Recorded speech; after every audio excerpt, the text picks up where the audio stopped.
What's up, fam? What's up, fam? And this is the day the Lord has made. And hey, let us rejoice and be glad in it. Welcome to Hope TV. We're so excited you've tuned in to get a daily dose of hope. And you've tuned in today to the Marriage Matters broadcast and show on the Hope TV. And we're excited to be here with you today. We started this as something that Andrea was doing with the women's ministry.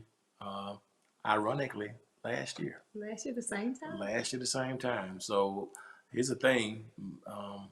Second Sunday in March was our last public worship of 2020. So here we are back, in March, almost a year. We hadn't seen our people in a year. We miss you guys so much. Love y'all so much. But I hope you feel our love through the Hope TV and everything we're doing. So welcome, everybody. If you're married, engaged, strongly considering marriage, dating, even singles, you're welcome to enjoy this show. So many people, because you hear it all the time, people. Mm-hmm. It's just about relationships. Yeah. So it's really should be about relationships. Yeah, that might be even a better name for the show, because it's really, it's not just about marriage. It is with just the heart of relationships and health relationships. And so we're excited to have you here with us. Everybody who's tuning in, Apple TV, Roku, Twitch, Amazon, YouTube, Facebook, Periscope, IG Live, the various websites. Welcome. Excited to have you with us. Listen, if you're watching through a platform that will allow you to subscribe, to like, to comment, or to share, please do that. You're helping us tremendously to grow the platform. We've had over 100 million views of our content. Can y'all believe that? I mean, I was driving them crazy the last couple of months, but now you look back at it, man, it was all worth it. We had over 100 million views of our content in less than a year, and that we say to God be the glory. So thank you, welcome. Hit that share button. You want somebody to have some good, wholesome, inspirational conversations on relationships, or just whatever kind of relationship it may be. Hit that share button to help us get the word out. Last week we had a couple that we really admire and appreciate. For a long time. Yeah, you invited to be a part. They're from Miami, and we had them, and it was such a great conversation. We will have them back with us today, and that is Pastor Nathan and Lady Kim Austin from Miami, Florida. What's up, fam? Hey, family. Hi. Hey, How y'all doing? we're back. Good. Yeah, back again. I didn't talk about the church, because the church is not in Miami. It's right. Is it Pompano Beach. Yes, Pompano Beach. Yeah. I'm so sorry we didn't talk about the church last week, but talk about the church. How long you been there? And how Wow. people can find the church, and we got a lot of people who watch from Florida, and so Yes. some people who may be We connected are with us. sure. We are Zion Church Pompano. We're in Pompano Beach, Florida. This is my 10th year. Never shall forget 10 years ago. While you were in Florida, you preached there, and thankfully it doesn't look the same as when you were there. And God is blessing us to launch a building program, and so by His grace, we'll be breaking ground perfectly by the end of this year, early part of 2022. So God has been kind. He's been gracious to us, even in the middle of a pandemic.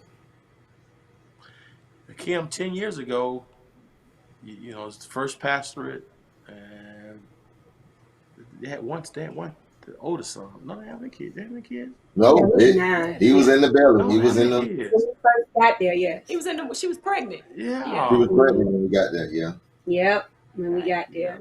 How's- And y'all share the how's same that been? How's that birthday. been? On your birthday. Yep, June That's 30th. right. That's right. I do remember that. Yeah. No wonder I like him so much. Yeah. How's that been? Making that adjustment, And pastor's wife, pastor's spouse, pastoring, mothering, all in 10 years. everything's been good. My children love it. That's all. They church kids. I don't want to say unfortunately, but all things are church with them. So, all things church. You gotta break them out of it. If it's not church, it's doing what the daddy do from church. My oldest one, he uploads easy worship on his laptop because that's what he sees dad does. And whatever church, it's all things church. So Punishment for him, for especially my oldest one, is not doing church. right, That's the punishment. Wow. Yeah, yeah. Wow. The other one is a little different. He go another Like it's direction.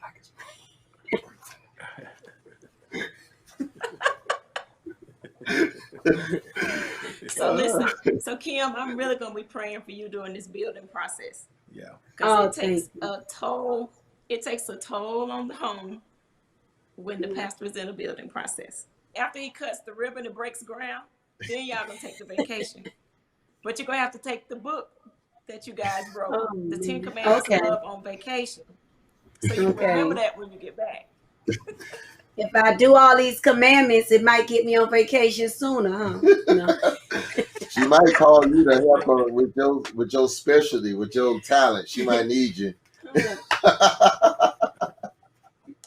Well, we went through the first 5 commandments, the 10 commandments of love, fam, and everybody who's watching. If you didn't check out last week, make sure you go back and check it out. We went through the first 5, just took a brief, journey through them, and we're gonna go through the next 6 today, next 5 today. But you talked about 6 was about using your words. Is that correct? What are you using your words? I think. Yeah, No, thou should not this kill. Thou should not commandment. kill. Thou should not kill. Yes, Yes. right. So that is a literal translation from the original. Thou shalt not kill, and of course, it's not. We're not talking about physical death in the book. We're talking about verbal death, and how every couple argues, fights, has disagreements, but that disagreement does not give you the license to kill. That hurt, that argument, whatever you call it, does not give you the license to kill. When you know your spouse so well, you know where the kill shot is. Right. And you have to, literally in the book, we says you have to be willing to lose one battle and ultimately still win the war, and a lot of couples don't want to do that. They want to win that battle, and so they know what to say to win. And sometimes, ultimately, that can cause you to really lose the war. Right. And so, we thought that was a very important chapter in our book.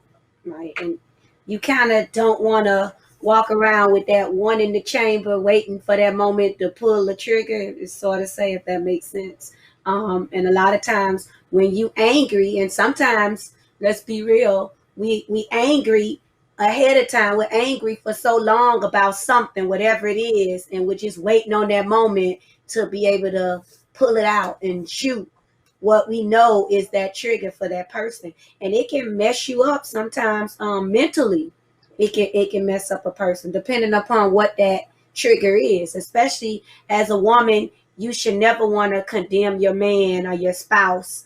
And as a husband or as a man, you should never want to do the same to your companion or your spouse. I think that's good Yes. because a lot of times we say stuff and we can't take it back, but the other person can't let it go.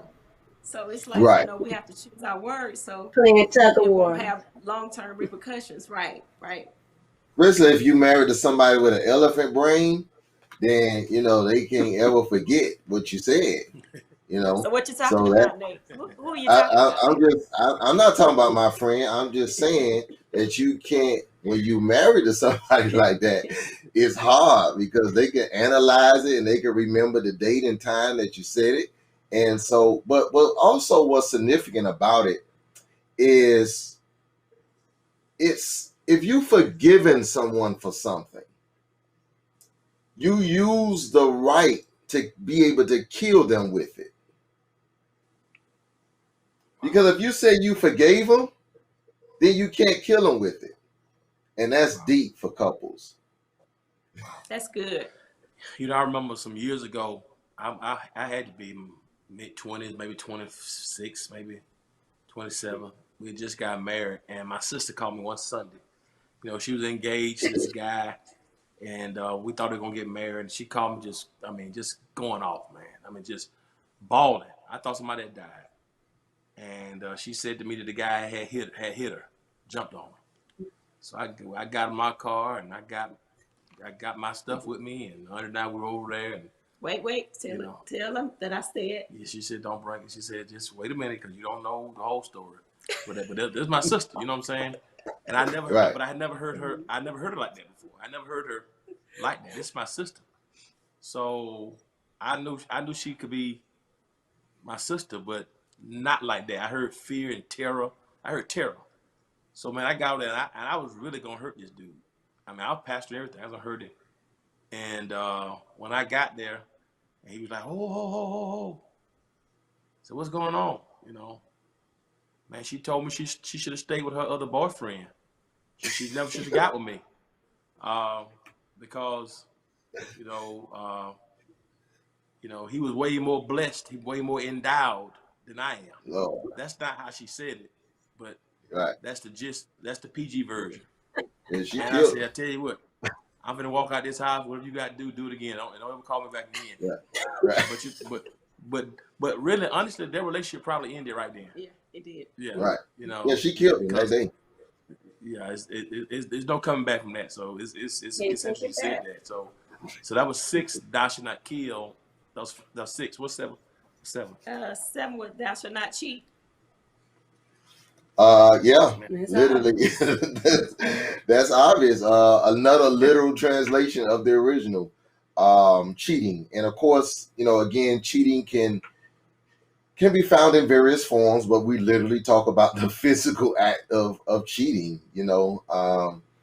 That in many cases can be the death sentence for a relationship. But we do talk about the process of cheating. The mental, because a lot of times people cheat mentally long before they cheat physically. And so you have to be careful when you have mental thoughts, because if your mind is already gone, then it's not far behind that your body's going to follow that. And so, yeah, I mean, thou should not cheat. I mean, it's important. And I want to encourage engaged couples while you're having these discussions and these talks. Know what your points are. Know what your boundaries are. Have those discussions up front, so there's no misunderstanding about it, and you know which direction you want to go in when it's time to make decisions to go in those directions. So that's another reason that I encourage couples, people in relationships, to possibly get the book, read the book, and so you have an understanding of what direction you want to go in and when you need to be like Dewey's sister and check out sooner before you kill and do this other stuff. Yeah. And again, we stress that this book was not written from a place of perfection.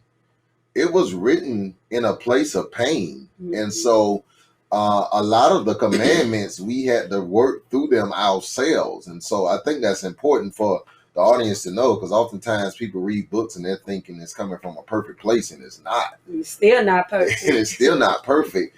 I can testify that at the point mentally, I think we both had started checking out mentally at the point of writing this, and it was not going to be long until we physically was in it. And so for us, we hold ourselves accountable even for the mental process of cheating. So yeah.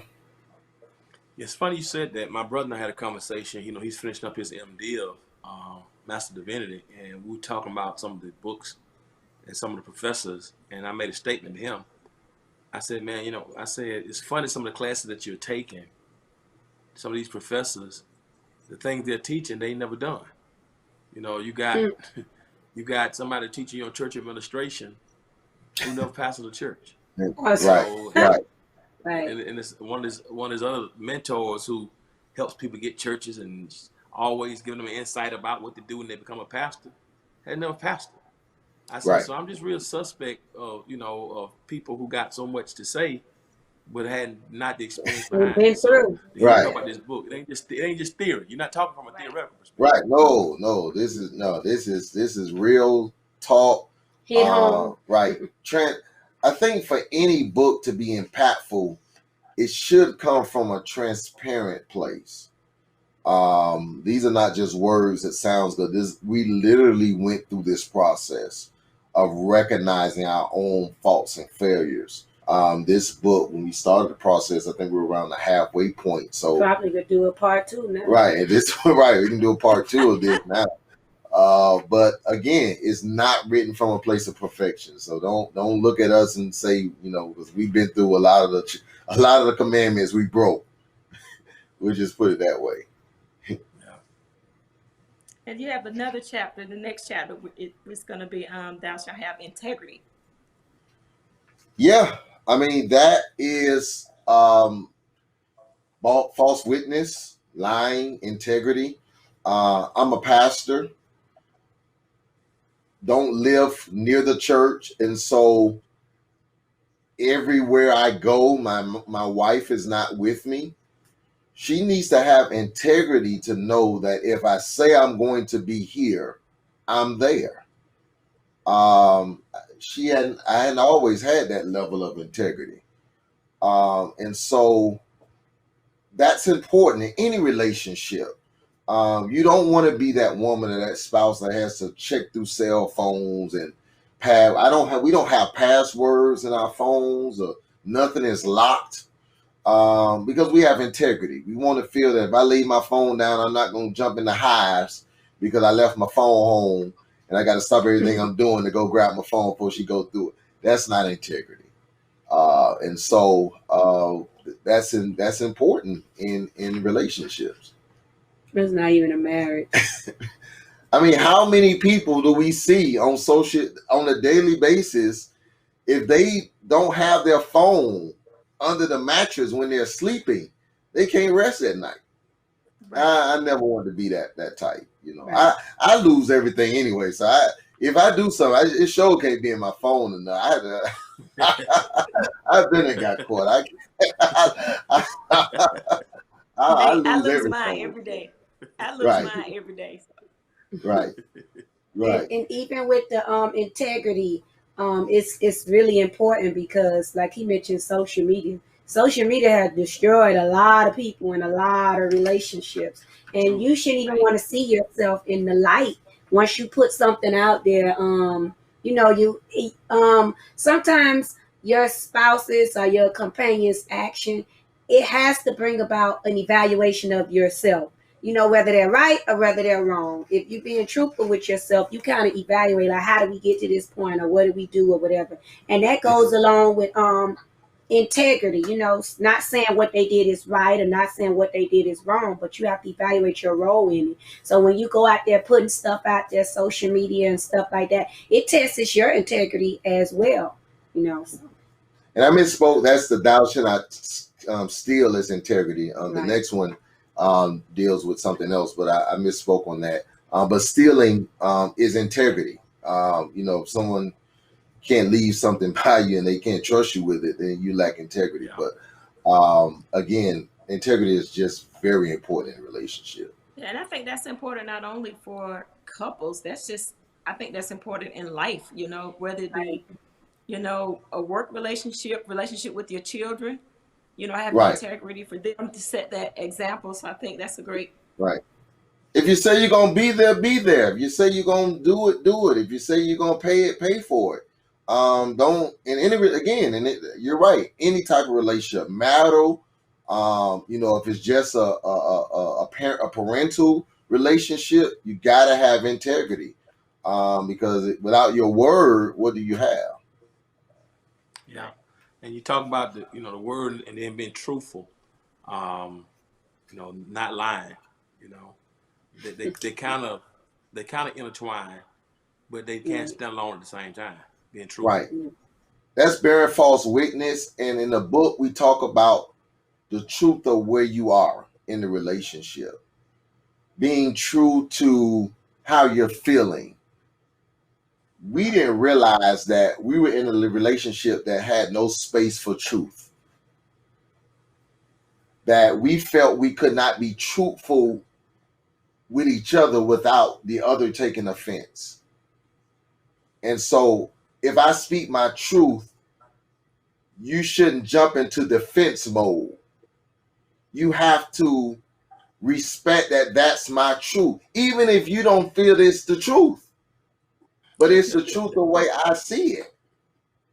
And we may have to discuss or argue a lot of times about that, but it's my truth. If it's your truth, then you have to respect that.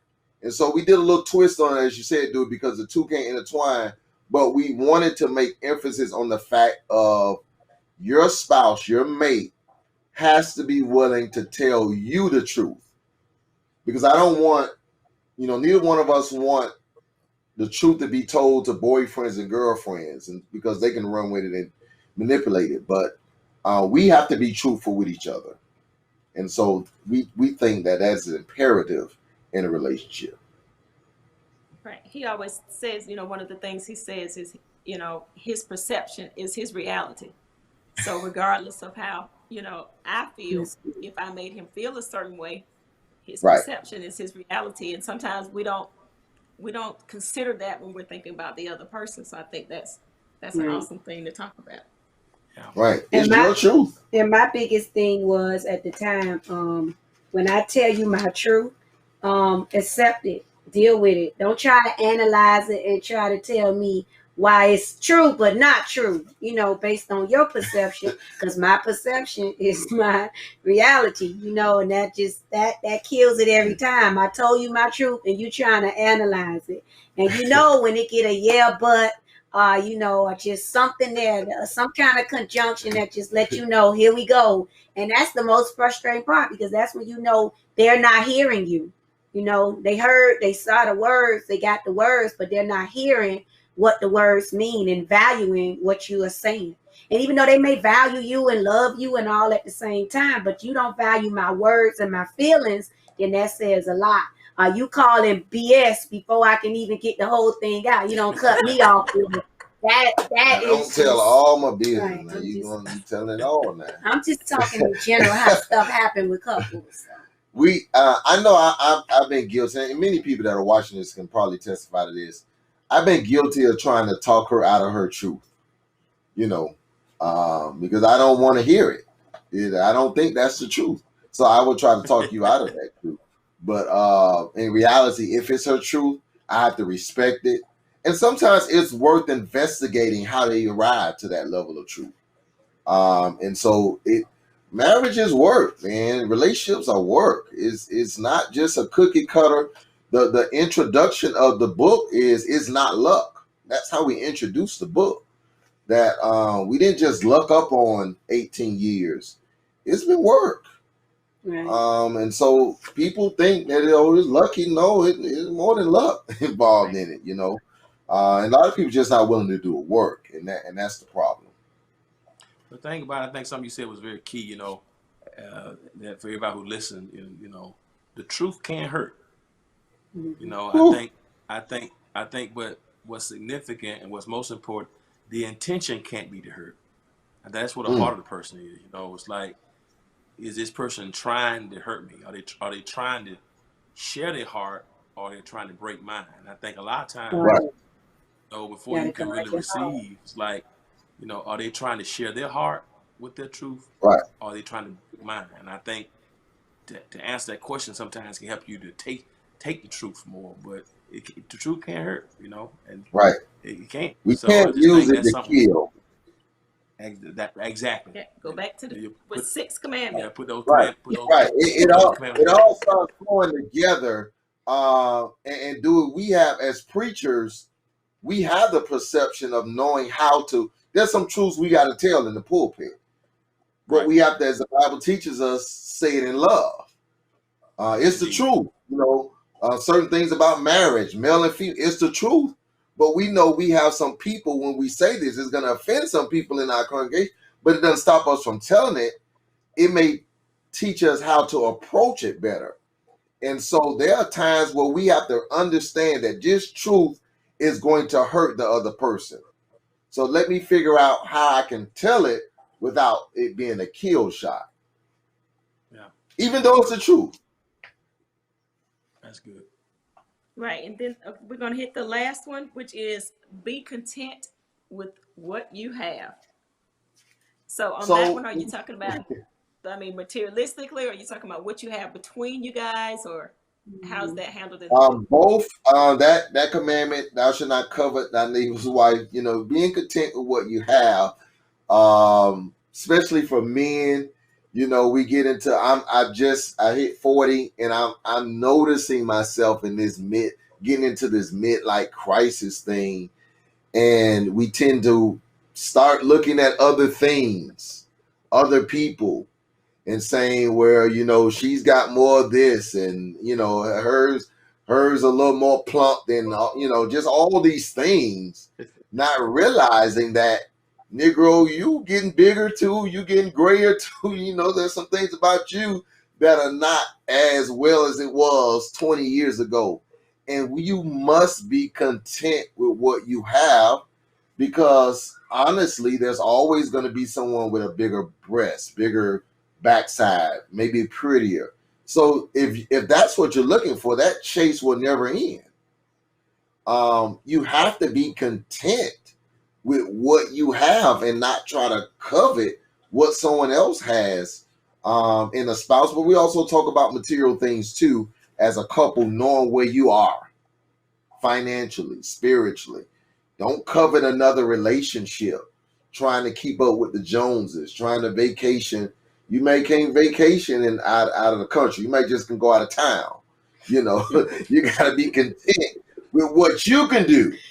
If not, then your whole relationship Together, you does gotta be content together. together. I can't do what this. I might admire what they can do. We might can make that a goal one day, but we can't. Because when you don't, if you're not content, at some point you will begin to try to compete, and that's where the danger zone can kind of fall. A lot of couples trying to compete with each other, Right. and it sometimes ends to the doom of their relationship. And then they say the grass is not always greener on the other side. So if you watering some grass and you ain't content, you better keep on watering. Right, grass If may you have want to COVID. you don't You know never what know. that you want that green grass. You better keep on doing what it takes to keep that grass green, which means you have to do the work and put your time in and do the work. Yeah. Wow. That's just, I mean, I think the practicality of what you did, the steps and the structure of it all, I think it's powerful. And I just, I mean, people can be really inspired and enriched by what you guys have in that book. I think it's powerful. I can't wait to get you guys to come and share some of this, at some point, even with the church here in Atlanta. So I'm grateful to you. What kind of testimonials or reports have you gotten from people who read the book so far? Wow. It's been amazing in this season. We first released the book, of course, we released it to our members, and a phenomenal response. God has blessed us to be able to do marital workshops, and we're doing a lot more of those before the pandemic. But amazingly, since the pandemic, we've been doing a lot of virtual marital counseling, to the point where, I'm almost trying to see if I need to market this. We didn't realize that this quarantine highlighted a lot of flaws in a lot of relationships. And so we've been, spending time just trying to help couples in this reality, because when you were able, both parties were going to work, and it was so much separation that a lot of couples didn't realize that they didn't even like each other, in this season. And so this book is very practical. It's not long. I'm a very simple person. I'm not I'm an online book reader. I'm not that. So I wanted to write the book to where anybody can read it, whether you're an avid reader or a beginner reader. And so we wanted to make sure that it was very practical. That's one thing that everything we do in our church and our relationship is very practical. So it's not super deep. You can sit down, take notes in it. It's pages where you can literally write and compare notes. And so it's been phenomenal. Kim, how's it impacted you? It's had a first, it was it took me a minute to see the impact, because most, like he said, it was our members, and I'm like, yeah, they passed the road a book, So someone was gonna buy it regardless. So it was but we You be hating on the we people at the church. Man, some people love me.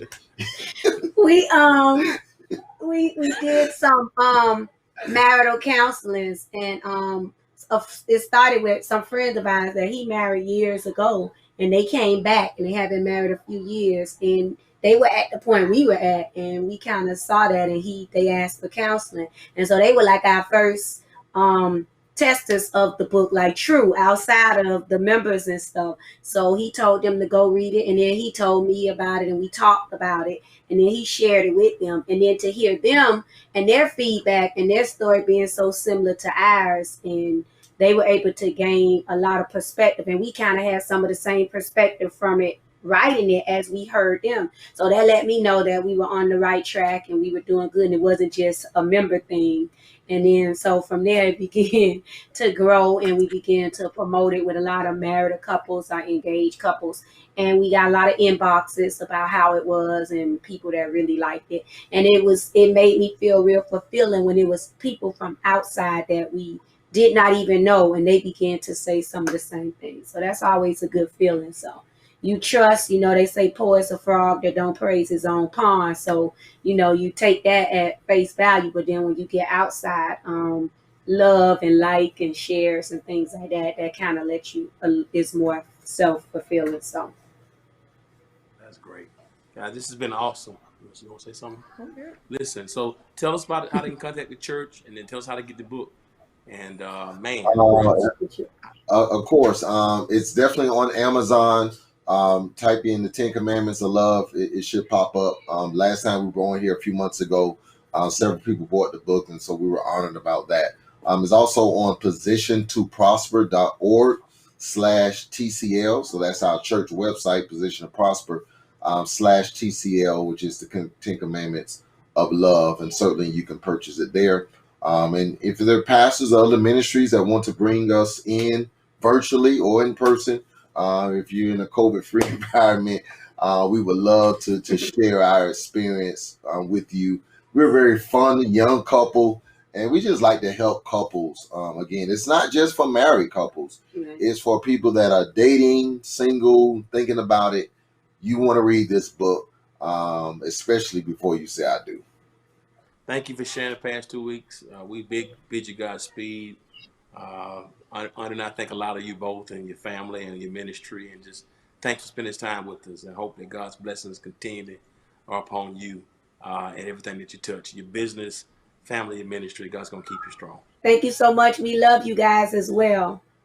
Family, you've been watching this episode of Marriage Matters with the Austins. Please go get that book. The information is on the screen. I want you to get it, support it, and share it with somebody who you know can be encouraged and inspired by it. We appreciate you being a part of Marriage Matters, and on behalf of Andre and I and Hope TV, thank you for being a part, and we're going to log off and close this session out. But as always, remember this: if you will be good to God, then God will be good to you. Till next time, peace. Bye. Bye. Get the book.